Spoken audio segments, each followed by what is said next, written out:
got our 6 playoff teams, but today seeding is the name of the game as 4 teams battle for their place in the bracket. And of course, our amusement, the most important thing of all things. Hello, everyone, and welcome to quadruple overtime bonus coverage of the North American LCS.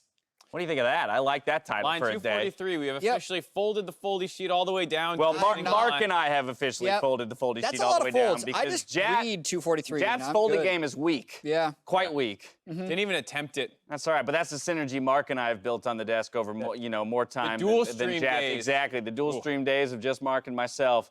Jat, get on our level. We still have like the old bits of the foldy sheet. We do, man. This is weekend. what we started with. That started with twice. That's why there's so much that. under the desk. Anyway, to review how we got here, let's pull up the standings where Team Liquid and Cloud9 took first and second, as well as those all-important first-round playoff buys. That leaves 100 Thieves, Fox, FlyQuest, TSM, all with 10 wins and a share of third place. But not for long, because we're going to solve all that today. Yeah, an insanely entertaining last weekend of NA LCS, but also I do have to shout out Optic Gaming for making some huge improvements in the second half of the split, beating 100 Thieves on the last day, beating Echo Fox in week 8, and then now have the dubious award of being the first 9-9 team to not make playoffs. Very unfortunate, that but stings a bit, but you know. Especially beating some teams in playoffs to kind of like be like, look, we do deserve to be in playoffs. Right. It's just only 6 fit in there. Just think about it. 6 of 10 teams make playoffs. You win half your games in a 10-team league, and you finish 7th? Right. Like, it's very unlucky. I feel really bad for them. Absolute insanity, but they did put up quite a fight here near the end of the split. Let's take a look at what our tiebreaker schedule looks like, presented by Jersey Mike Subs. Fox and TSM are up first on the Rift, followed by 100 Thieves and FlyQuest. After that, the losers of those first 2 games will face off against each other, and will conclude the day with the winners battling for third place. Side selection will be determined by your regular season strength of victory. First up, 100 Thieves at the top of that list, followed by Fox, TSM, then Fly. So that's the order of the strength of victories there. And in any matchups, whoever is higher on that list will get side choice. 100 Thieves always has side choice. FlyQuest never gets side choice. That's an easy way to look at it, for sure. Let's not beat around the bush, though. I want to jump right into the brass tacks. How do these teams win, right? We're going to start with game 1, and Mark, you're on the hook for TSM. And I'm going to say this time around, as much as we tell them they should be more proactive, reactive is okay in this matchup versus Echo Fox, who are always pushing the tempo of the game, and that's one of the times that you can go a little bit slower. We did see them lose to Echo Fox with a split push Gnar when they were a little too reactive. Or not reactive enough. Is that a win condition? Yeah. It's like a word of affirmation to be like, you guys, you can be reactive. Yeah, I think it's a win condition. You don't need to try and go out. Step up from recycling old win conditions like yesterday, Jat. Let's not ask for too much here on the desk. I'm telling you, you go out there, you pick whatever you want in the draft as long as it's not a horrendous draft. Yeah. Mark half-assing his homework is better than not doing his homework. Or copying yours. yours. I think this is a half-ass win condition. Because Jack goes in there and says specific champ names. Yeah, my win condition for Echo Fox, Gangplank, Varus, and Syndra. Just get as many of those as you can. I feel like their champion pools are pretty small. They have a lot of success when they get any of those 3 picks. That's interesting. So very specific. Push towards the goal. How is that not half-ass homework? He literally just looked at the latest champions they played and said, play them again. How is that anymore? Well, I guess my question then is like, are you suggesting that TSM could just target ban those 3 things and Echo Fox loses? That could have been a great win condition for Mark. Because I don't think that's a win condition. It's just play the same 3 champs you've been winning with. Oh, my goodness. All right, well, that's game 1 win conditions. Let's talk about 100 Thieves versus FlyQuest. Mark, how's 100 Thieves going to come away with a victory? All right, a little bit more specific for this one. I think strong top lane matchup is really important because Flame has kind of turned it around after not looking so great in the first half of the season. And then I do still want them to play through bot lane. We talk about Cody's son was the kill leader in the league right now. And I think ever since Meteos left, they have not done as good of a job of feeding him kills and getting him gold early because those 2 guys work together super well. So I want a little bit more action in the bot lane to get those kills rolling. On the flip side, FlyQuest? I find it interesting how we both have things that the team should do to the bot and top lane, but it's just kind of reversed. Like, for FlyQuest, I feel like they should be denying Xayah and Rakan from 100 Thieves because Cody's son is 6-0 on Xayah, whether he was playing it in mid or bot lane. And Afromuz Alistair, one of the other initiation supports he can play, he's actually been getting caught out a lot on, and Rakan has that disengage, which I think really benefits him. And then play through top. specifically because it's difficult to get a counter pick that can just beat Someday one-on-one. I like that. Interaction in the side lanes, leave the mid laners on an island to some degree. That's how the teams might do it, but I want to put you both on the spot and see who you think is actually going to execute on these masterful strats that you've laid out. Yes, masterful, I'll call them. But taking a look at the games as they laid out, you guys have both elected for TSM over Echo. By the way, why is that? Yeah.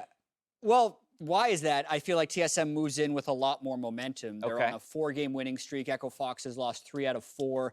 The 5th game back is actually when they did play each other, and that was a very close game with the Gnar split push actually pushing all the way to the Nexus. Right. But I do feel like the momentum is a little bit in TSM side right now from the previous game. Is that about the same reason? Yeah, same stuff. I mean, even the win that they did get versus Clutch for Echo Fox was not super convincing, and I thought versus a stronger team, they easily could have lost that one. So I think TSM is the heavy favorite. Heavy favorite for teams that are all tied in the standings, exactly. right? Exactly. That's one thing we have to remember is that we're essentially coming in with equal standing for all of these teams, and what we're trying to figure out here is the strength of them for the seeding. Game 2, you guys on the same page again? I don't know. Yeah. So I'm a game behind Mark and predictions. Let's go. Let's just keep tying them up. He's just hoping I match him.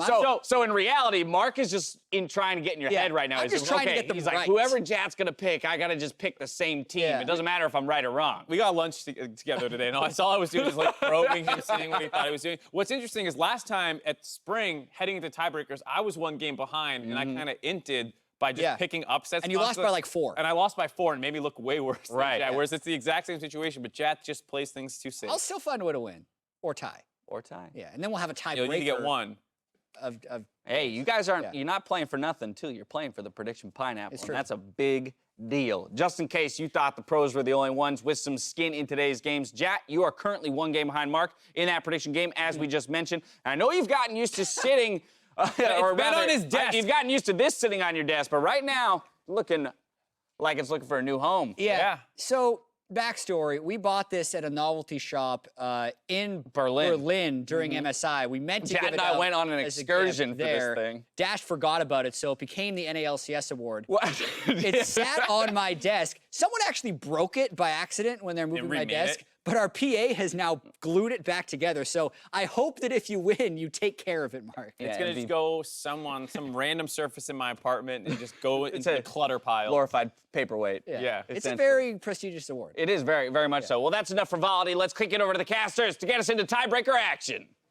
Thank you very much, Dash, and welcome to the Caster Desk. My name is Freak, and this guy returned to me from his sojourn to the great gastrointestinal beyond is Kobe.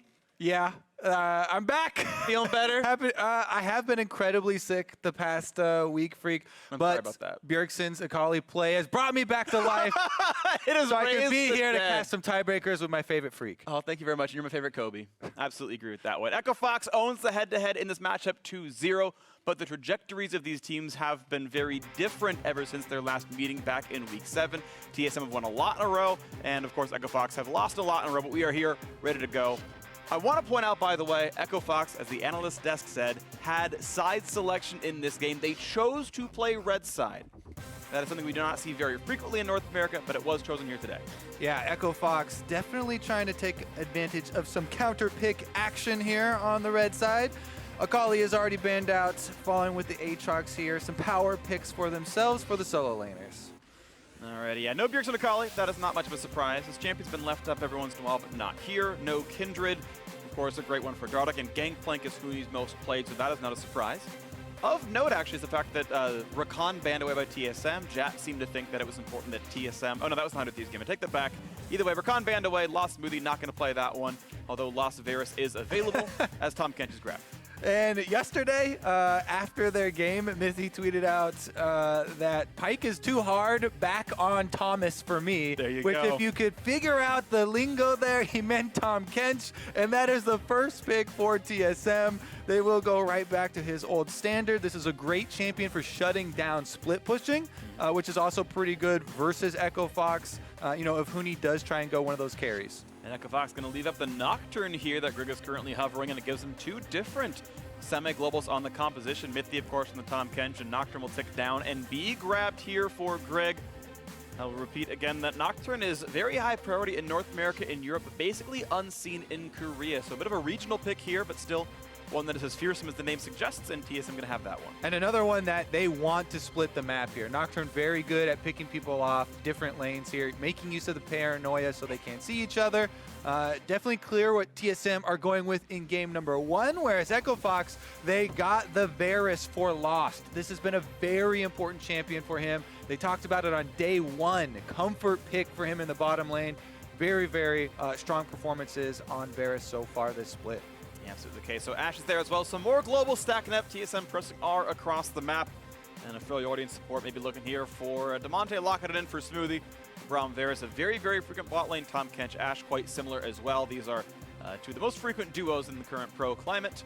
And now we go to the second phase of bans. All right, with all lanes matched as well, it should be interesting because it's just the 2 solo lanes. Echo Fox will have to show one of their solo lanes first. They picked red side on purpose so they could get at least one counter pick, and TSM will have to have the option at least to counter pick one of them, though. Looks like they are going to split here and focus mid early on with the Fizz banned out as well, take away some of those assassins that would play really well with a team. With all these globals you're talking about that are trying to split up the lanes and keep people spread out.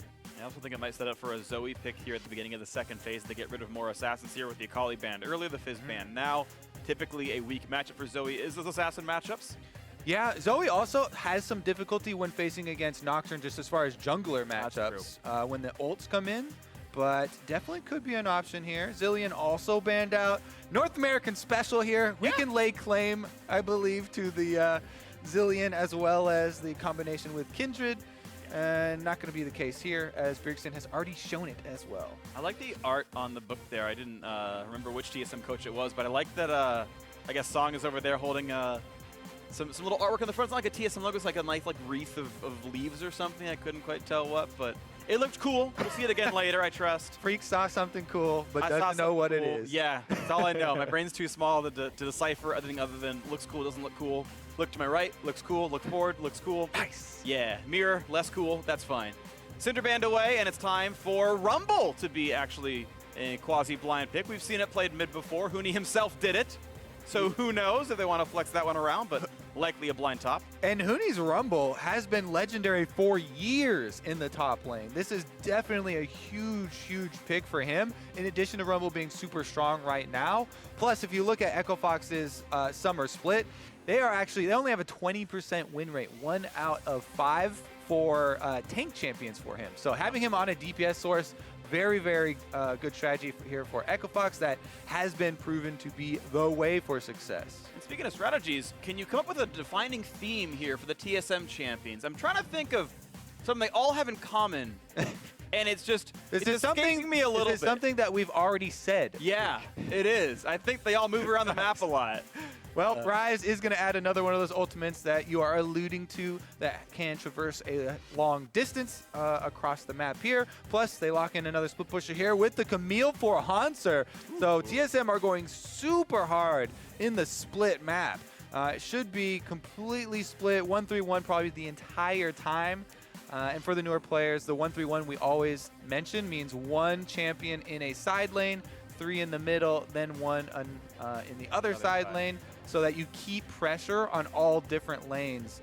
And it makes it hard for the enemy team, especially if you're looking at Echo Foxes. They want a 5-on-5, but the 5 group has a lot more strength together, so they then are faced with this task of running around the map, trying to protect all their different objectives from these different DPS sources. But if they can actually land a 5-on-5 fight, they generally will have a large advantage in that. And if you look at the lineup right now, that will definitely be true with all of these team fight abilities on the Echo Fox side. Well, TSM locking in their first Camille of the split, whether top or jungle. Of course, that will be Hauntzer in the top lane running it. So split push power, and of course, as you're talking about, a lot of team fight power here in Echo Fox. I mean, you look at all those ultimates, and they are very good at fighting 5-on-5. So a different look for both squads. The battle for seeding and they battle for side choice in the first quarter final. All these teams represented here will be at the very least in the World Championship qualifier gauntlet, even if they fail in playoffs. So at least 2 best of 5s in the future for both of these teams. But side selection in quarterfinals might mean you actually win North America, might mean you get a better seed into the regional qualifier. All that stuff matters, and so the battle for the postseason begins here. in the battle for either getting a 4th or higher seed or being 5th or lower. And if you see those two guys that were just on your screen, the mid laners, we didn't quite talk about Damonte's pick at the very end there. This is the first Cassiopeia of summer in the North American LCS, and it is a good, team fighting champion. Will slot right in with the strategy that they are running. However, becomes kind of difficult to land your ultimates if people are looking for it, and especially if things like Nocturne actually have a spell shield for it. You have to play then the mind games, cast a poison on him or a Twin Fang really quickly, then try and use your ult and hope he doesn't turn around. There's a lot of options though for TSM and the early game plan. And what the game would look like if they get the advantage is, could look very snowball. It could look like a steamroll here with these comps that are very spread out and strong at split pushing. Yeah. But Echo Fox, they're trying to hold solid, get to the stage of the game where they can group up and bring their 5-man power together. And yeah, if they are able to start the dives and really push people off, that 5-man crew is not stoppable by TSM if they're ahead in gold. So I think both these squads can get out of control if they get the gold the way they want it to. No Braum invade going to happen here. Gets away from the Mithy tongue. Yeah, and level 1 is actually going to be very important here, especially with how powerful either of these junglers could influence these lanes. There's a lot of gank setup in all of the lanes, actually. Every single one could be an option for these junglers to visit early on. So then you start thinking about, one buff into Scuttle Crab routes, and we'll see if any of the river vision does become important. Right now, pings are going down. They're fighting over it, trying to go for the invade here with a sweeper from Dardoch, and it might just start out with a red buff attempt. They do have Braum, so they could go for the fight here. Of course, the 3v2, they get rid of that Trinket Ward, and they're going to try to push Zven off this one as they're going to go for the red steal. Of course, you see that Grig and Hauntzer are going to do the very similar thing. And it looks like in both cases, no casualties and a red buff steal for both junglers. Yep, and we're going to walk to lane here. Echo Fox should be able to get there pretty easily, even though TSM had the early inside route. Splitting jungles top and bottom here. So TSM will have top side jungle control. Huni has already warded his Tri-Brush, so he can get some vision here and doesn't die to one of those early ganks that we have seen quite a lot actually in summer with his recent performance definitely coming under scrutiny. Bjergsen just got level 2 and he walked back just in time. That could have been very dangerous here, but he's going to be just fine. Also, of course, Grig was spotted on that Trinket Ward, so they knew he only took red and then left and then went for Scuttle. So Dardoch actually knows which camps are up on his jungle, and it's all of them. Yeah, I also like the taunt there from Bjergsen afterwards. Oftentimes, you'll see that from players who don't want to be repeat ganked. They feel like if they can embarrass you for coming to your lane for the first gank, then you'll be less likely to come show your face around again. That's a good idea. But in the end, usually when that happens to me, I just get more angry and go there more often. So we'll see how it works out this time around. Obviously, they do have full information. Both teams know that the jungles have been split vertically here. So again, as you said, Grig just did the red buff and then, into the river. Both of them are now retreating to their blue quadrants, and they should be able to rotate over. But a lot of vision has been left behind. And Dardoch's still part of the Raptor camp. That's why that 18 CS is the way it is. He's gotten a little bit over there, so has denied partially. Grig gonna revisit this jungle. Smite up on the TSM jungle, but not on Dardoch. And now the team's Look at the mid lanes. Yeah, the pillars. Zen gets away from the fear. And no further chase, Damonte comes back. Yeah, mid lane inside track there for Damonte. Bjergsen pushing up the lane. Damonte actually takes some damage for it in a decent trade for Bjergsen. Plus he's got the pushing minions into turret as well. But in the end, Grig is going to have a little bit delayed level 6 on the Nocturne, and that's what TSM want to make use of. As soon as he gets level 6, they have all the options. So I was saying every single lane, Ashe Arrow, or Ryze W root, or Camille E stun, all great setups for a level 6 Nocturne, and they will definitely try and make an offensive play at that point. So I like that Dardoch is playing kind of as aggressively as he can, though, of course, and trying to deny those levels. Grig, for example, still only level 3, has a ways to go, and the longer he waits till 6, the less ults come out, and that might be a good thing. Yeah, grabs his tier, walks over. And honestly, it was also a lot due to Grig, pathing in and out of the same quadrant over and over, and kind of not having the most time efficient route there because he didn't have perfect tracking on Dardoch. Yeah. Here we go. The bottom side trade does go in. A lot of damage onto Smoothie. Down to 300 HP. They're still actually fighting down there, and Zven getting really low. Is he setting up for a bait though? Grig can't really join Zven. Who holds on, of course, with TP, he can get right back into lane. Lost, of course, cannot teleport back. He has the heal for a fight, but now, if it's a bad recall for him, it could be TSM coming out ahead. So a hard push coming from the Echo Fox duo, as Zven will rejoin this lane very, very shortly, and then Lost will have to walk his way back. Yeah, should be able to back off and recall right now. The Scuttle Crab actually spawning on the bottom side, so Dardoch should be able to come down here and get that for a little bit of extra vision and continue his lead in the jungle. Scuttle Crab number 2 is pretty big to retain control, plus Dardoch already is ahead in experience, very slightly, as you mentioned. So he's going to be able to keep a little bit ahead of Grig. And the early game for Echo Fox, they want to keep it as quiet as possible. Yep. Well, Grig, 0 camps up on his side of the jungle with losing the Scuttle. He's got literally nothing that he's able to farm other than leeching lanes, I should say. Finally, Gromp comes up. He'll head to that side of the map. And based on Echo Fox's deep vision earlier, they know which camps are up and down and might just know that Grig is topside. He'll get close to 5 off this one and continue his way up towards the ultimate. Yeah, meanwhile, Dardoch actually checking in on the actual experience levels is almost an entire level above Grig. There's about 1 extra camp there, boosting Grig from a quarter to about 50% of the way to the next level, but Dardoch definitely keeping that same experience lead. Bjergsen moves into the jungle, though, to try and get a little bit of vision. Again, Grig going for another pre-6 gank here, just kind of walking around. Dardoch, though, has fully cleared his route, and he can easily bully him in the one-on-one. And just pushing Nocturne right off of this one. So 6 minutes in, Those still wolves. level 4. Will Dardoch try? It looks like they are. They're calling Damonte over. You can see the jungle being helped out here by the mid lane. They want to keep denying experience from this Nocturne, not let him get level 6 to influence the lanes.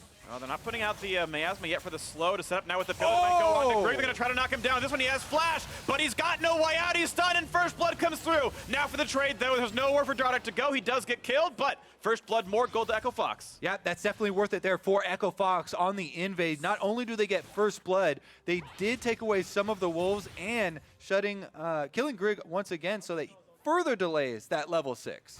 Beautiful stuff. Here's the replay. All right, so they corner him right now. It's going to be a really good pillar from Dardoch. You can see they finish off the second wolf, then right against the little corner here. He has the red smite, able to get it down. Damonte uses the ultimate. They get the stun.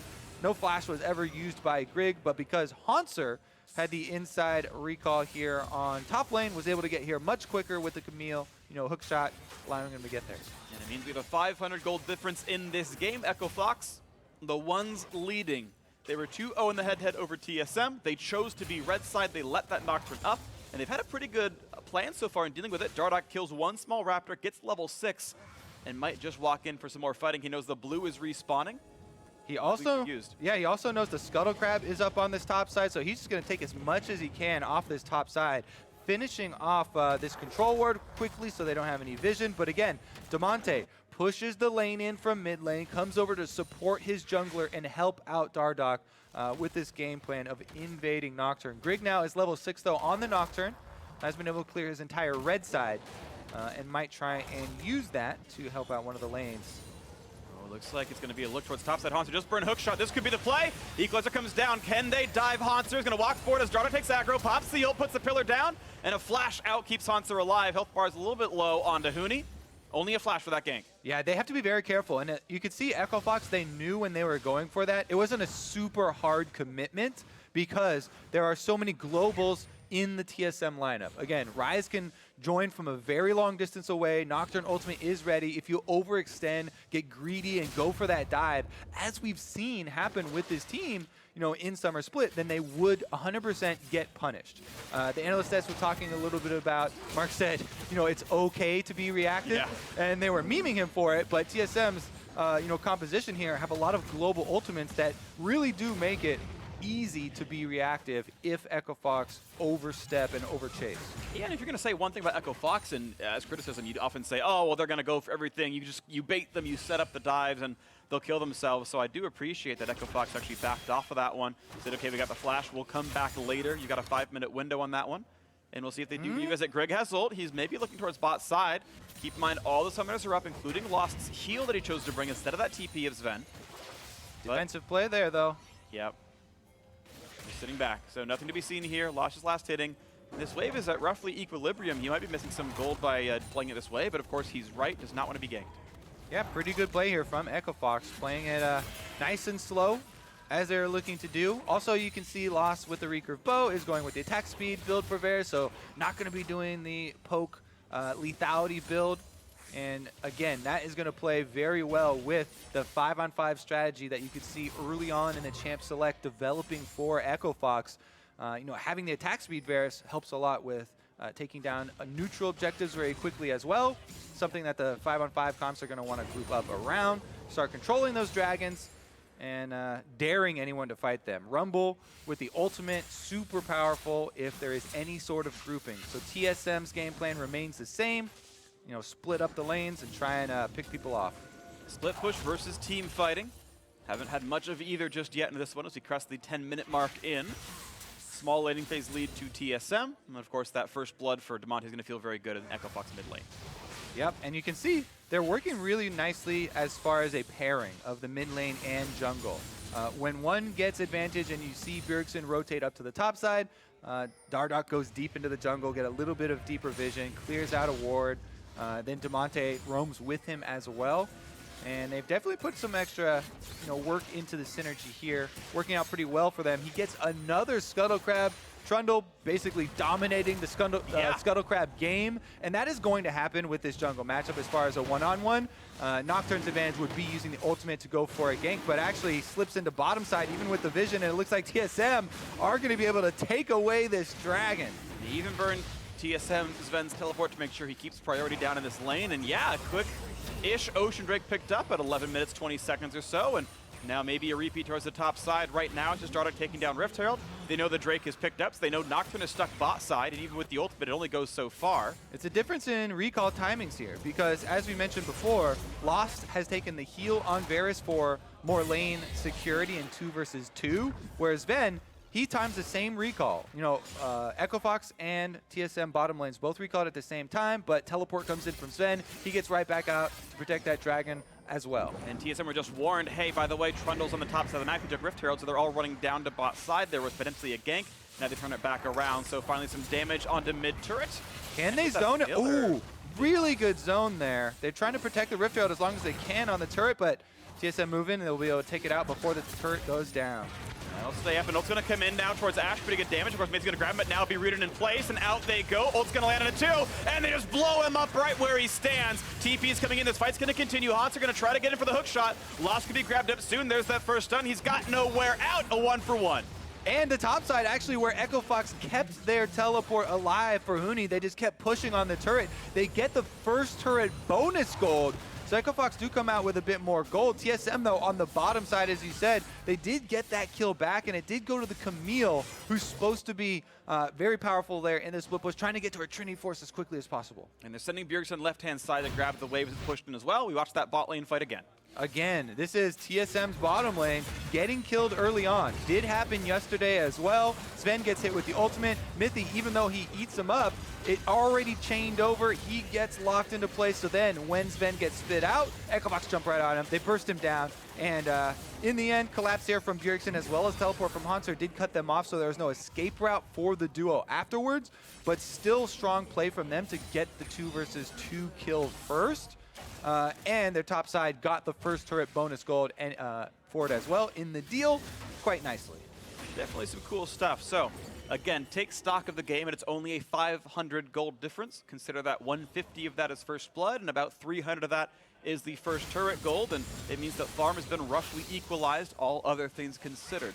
Still a very close game here. We saw, of course, bot lane Outer was killed during the replay. Hauntzer stuck around for some of that. Managed to equalize his farm as well. He's pretty close to Trinity Force. 300 gold away from that mark as he walks back out of the base. Something to watch for. Grig has yet to ult from what I can remember this game, and we'll see the Nocturne can start having side lane pressure soon as the power spikes start growing. Yeah, he's got a little bit of cooldown reduction now that he's got his warrior completed, so when he does use his ultimate, yeah, beyond a slightly shorter cooldown. Meanwhile, they do move back to bottom lane and clear that out. You can see TSM, tremendous vision control in this bottom side river with all the control wards through the entire thing. They feel very, very safe on this side in addition to still having their turret standing. Whereas Echo Fox is going to have to be fairly careful, and you can see Lost and Smoothie, they move up to get those minions while they have jungler on their side. Dardoch is at blue handing it off and could roam down if there was any sort of aggression. And right now there isn't, although Grig is roughly in range if there is a fight. No blast plant used by Trundle to get over the wall. And waiting outside the vision of that scuttle plant. Keep in mind Bjergsen is kind of nearby as well. Yeah, you can tell TSM threatening a play here while Bjergsen had the mid lane pushed in.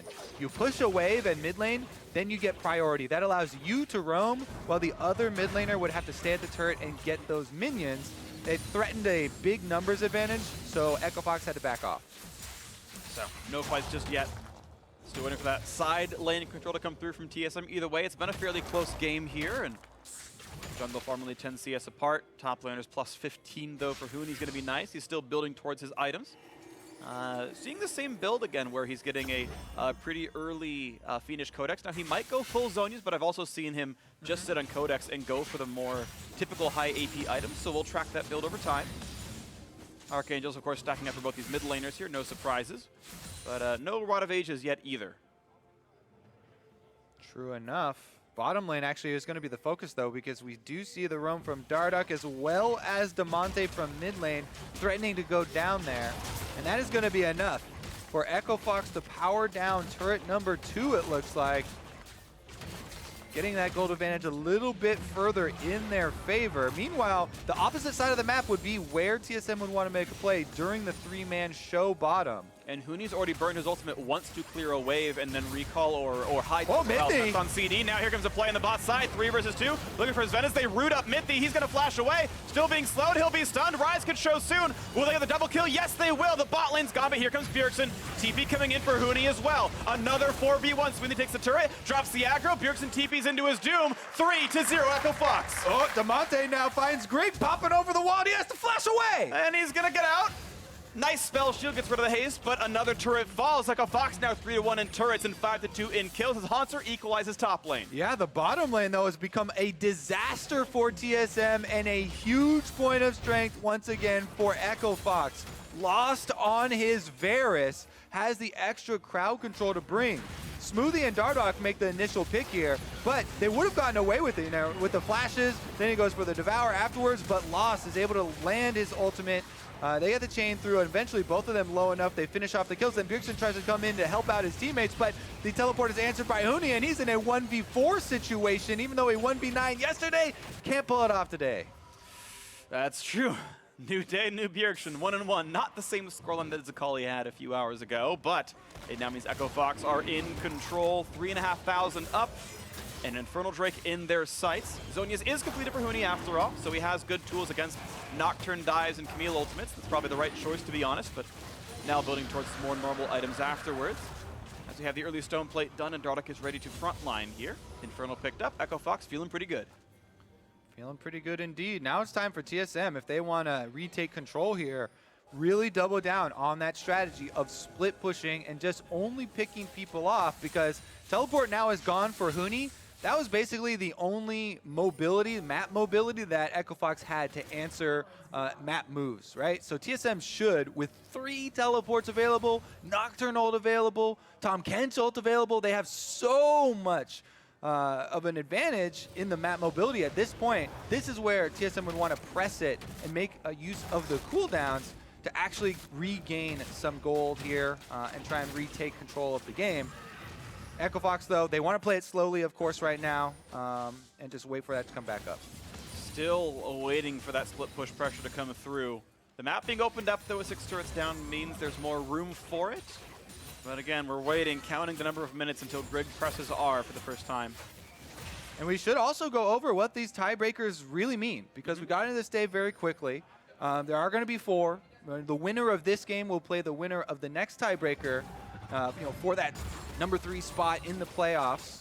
And meanwhile, loser will play the loser of our next game as well, to see who ends up a little bit further down the way. And there's huge variance here for all these teams where they can end up as far as who your playoff opponent is. And they talked about it. Every single player here in the summer split has talked about how big of an advantage it is to even have a couple extra spots there or a better matchup in playoffs with all the teams this year for the North American LCS being stronger and being closer together in skill. You can lose any of those matchups in playoffs. Yeah, I mean, these are all teams that went 10-8 in the regular season. Clearly, these are equal matches in general. And you talk about specific matchups as well. You think about it, Echo Fox, 2-0 on TSM in the season, looking towards a 3-0. That is a matchup TSM would love to avoid in the future. It seems like they've got their number right here. Damonte able to skirt around Camille. Now, will there be someone joining? There's a ward down. Bjergsen and Zven could TP. Mithy could bring someone. Grig could join. But down he goes, down the river. No one going to react to this.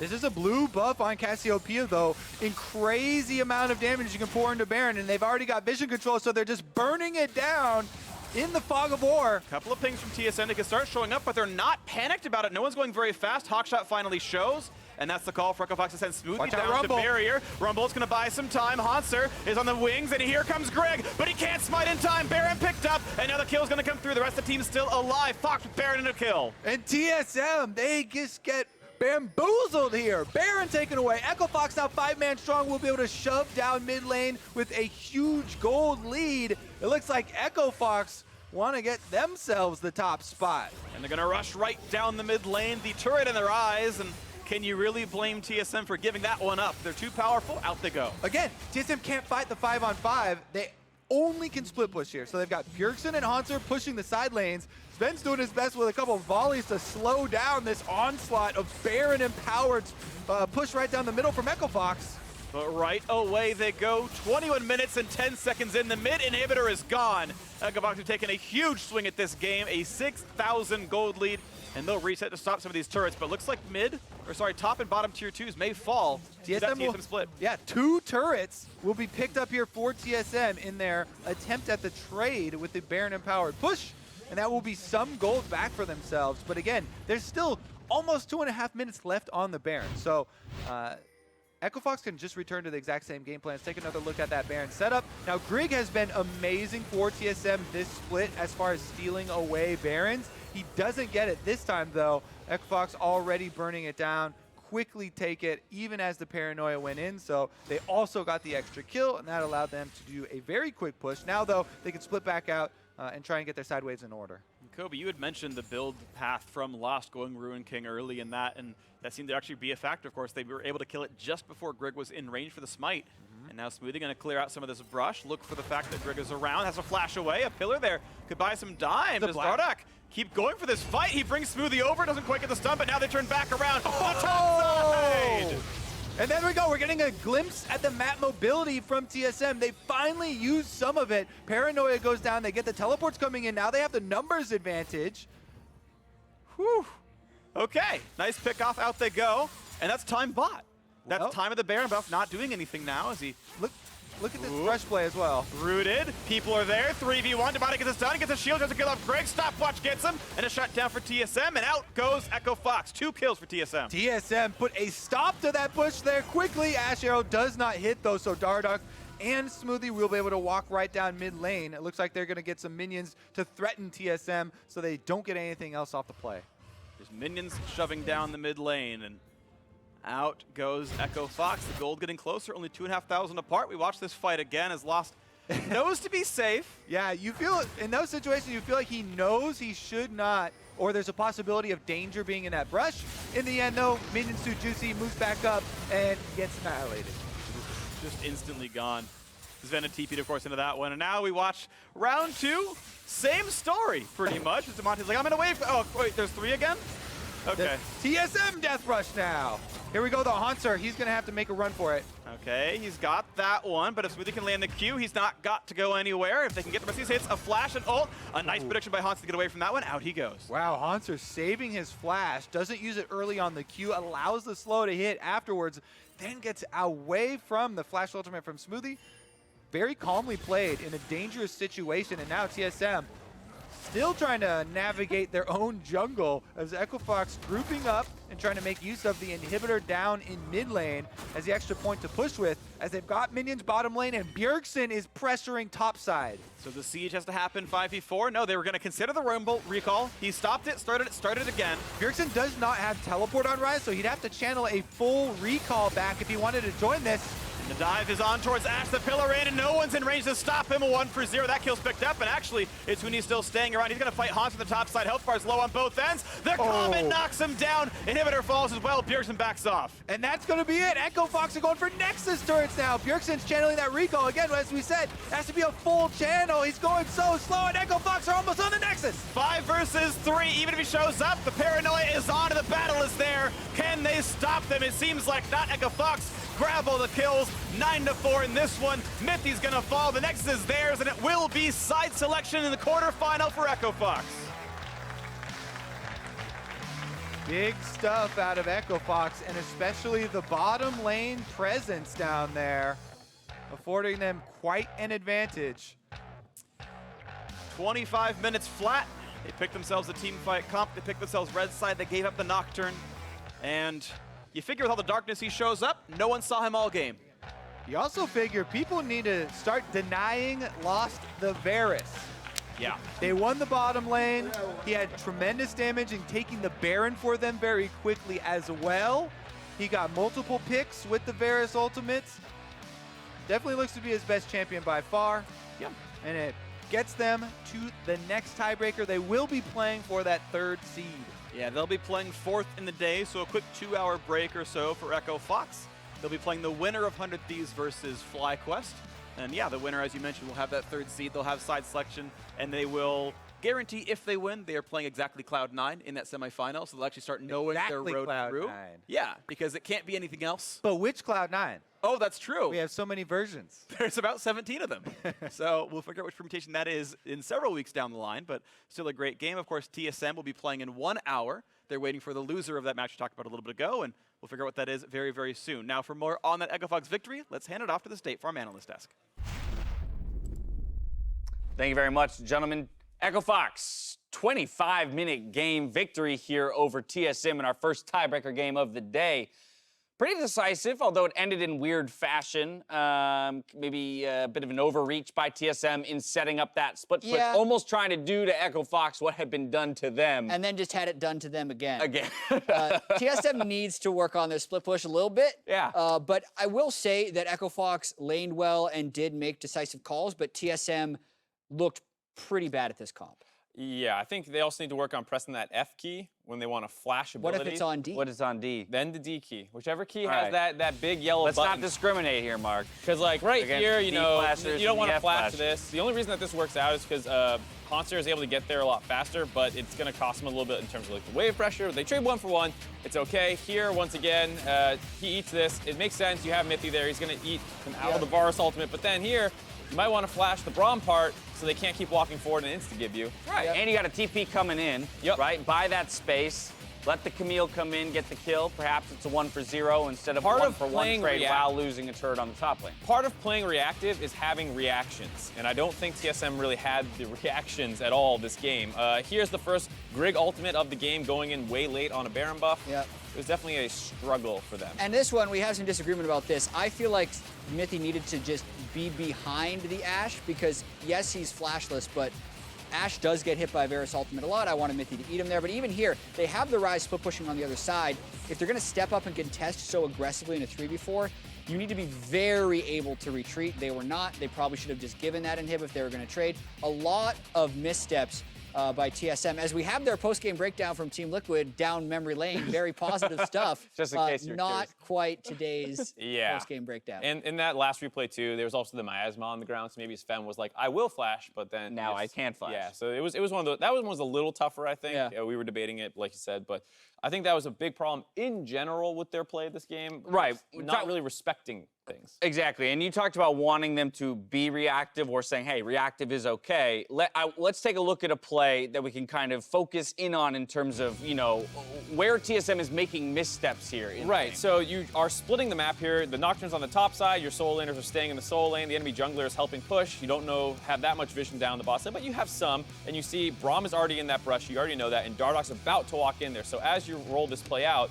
what's going to happen is, all right, we're playing reactive, Trundle. let's back up. But Mithy just charges right into the jungle and gets pillared. This is what's going to really blow the game open for Echo Fox. They were doing okay until this point, and they just absolutely punish here, and that's not bad enough. Here's the late reactions once again. Now I'm going to Ryze Realm Warp in. This is all alone. The TP comes in. The Nocturne was once again splitting the map, so he couldn't use his ultimate to contest. And it's just one of those things where they're not respecting what Echo Fox can do. That's the PGB you were looking for. And that's the first big dip right there around 15 minutes. Yeah, and for what it's worth, around 24 minutes when they used kind of their first Camille ult of the game and started actually playing to the side lanes. Nocturnal. It looked effective, so I understand what TSM was going for. It was very distinctly split push versus team fight. So those games oftentimes do snowball vastly in one direction.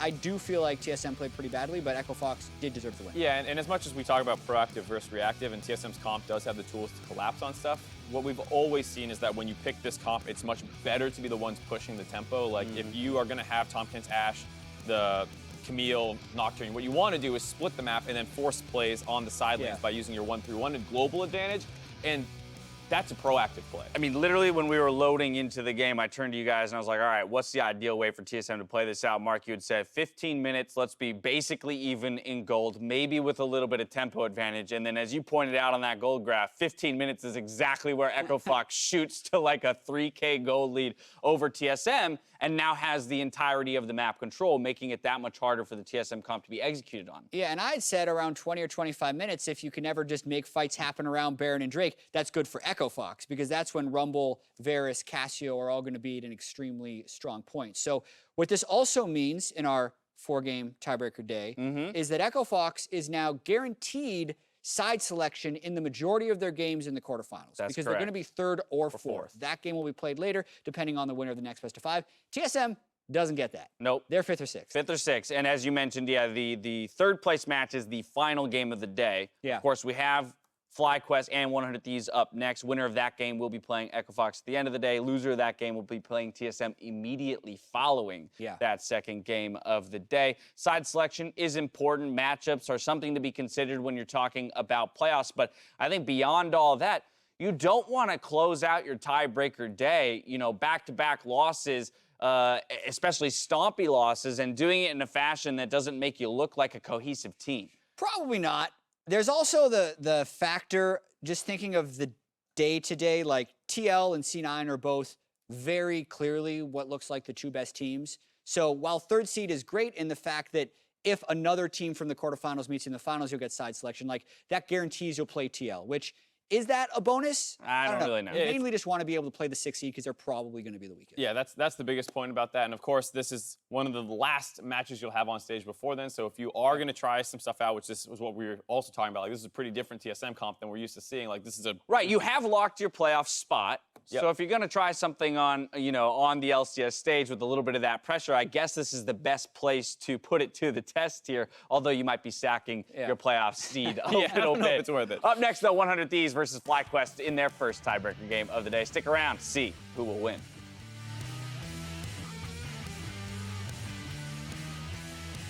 But he's got no way out. He's stunned, and First Blood comes through. Now for the trade, though. There's nowhere for Dardoch to go. He does get killed, but First Blood, more gold to Echo Fox. Hey, no flash, both. Nice. Yo, I have stop watch. Yeah, we can. Yeah, we can. Nocturne is ulting soon. He's gonna die. Nice, boys. And here comes Grig, but he can't smite in time. Baron picked up. Another kill is going to come through. The rest of the team's still alive. Fox with Baron and a kill. Paranoia is on, and the battle is there. Can they stop them? It seems like not. Echo Fox grab all the kills. 9-4 in this one. Mithy's going to fall. The next is theirs, and it will be side selection in the quarterfinal for Echo Fox. Are the backbone of a sub? Then Mike's Way is the heart and soul. Lettuce and tomatoes, onions and spices, all drizzled in the juice. That's the difference. Jersey Mike's, Be a sub above.